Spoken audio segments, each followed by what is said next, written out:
John chapter 13. It was just before the Passover Festival.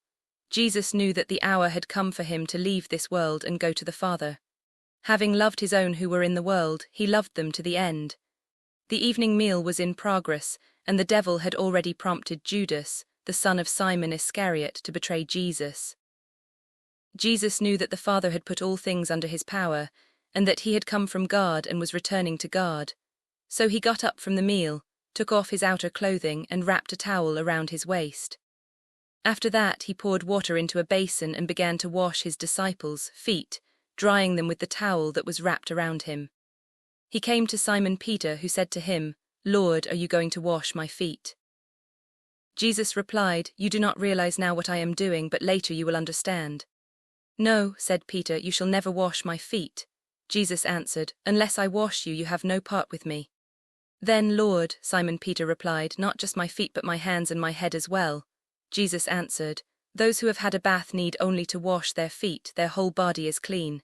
And you are clean, though not every one of you." For he knew who was going to betray him, and that was why he said not every one was clean. When he had finished washing their feet, he put on his clothes and returned to his place. "Do you understand what I have done for you?" he asked them. "You call me teacher and Lord, and rightly so, for that is what I am. Now that I, your Lord and teacher, have washed your feet, you also should wash one another's feet. I have set you an example that you should do as I have done for you. Very truly I tell you, no servant is greater than his master, nor is a messenger greater than the one who sent him. Now that you know these things, you will be blessed if you do them. I am not referring to all of you, I know those I have chosen, but this is to fulfill this passage of Scripture. He who shared my bread has turned against me. I am telling you now before it happens, so that when it does happen you will believe that I am who I am. Very truly I tell you, whoever accepts anyone I send accepts me, and whoever accepts me accepts the one who sent me." After he had said this, Jesus was troubled in spirit and testified, "Very truly I tell you, one of you is going to betray me."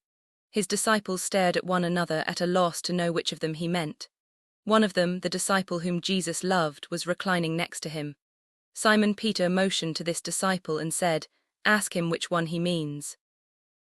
Leaning back against Jesus, he asked him, "Lord, who is it?" Jesus answered, "It is the one to whom I will give this piece of bread when I have dipped it in the dish."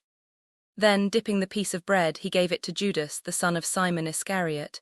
As soon as Judas took the bread, Satan entered into him. So Jesus told him, "What you are about to do, do quickly." But no one at the meal understood why Jesus said this to him. Since Judas had charge of the money, some thought Jesus was telling him to buy what was needed for the festival, or to give something to the poor. As soon as Judas had taken the bread, he went out, and it was night. When he was gone, Jesus said, "Now the Son of Man is glorified, and God is glorified in him. If God is glorified in him, God will glorify the Son in himself, and will glorify him at once. My children, I will be with you only a little longer. You will look for me, and just as I told the Jews, so I tell you now, where I am going you cannot come. A new command I give you, love one another. As I have loved you, so you must love one another. By this everyone will know that you are my disciples, if you love one another." Simon Peter asked him, "Lord, where are you going?" Jesus replied, "Where I am going you cannot follow now, but you will follow later." Peter asked, "Lord, why can't I follow you now? I will lay down my life for you." Then Jesus answered, "Will you really lay down your life for me? Very truly I tell you, before the rooster crows, you will disown me 3 times.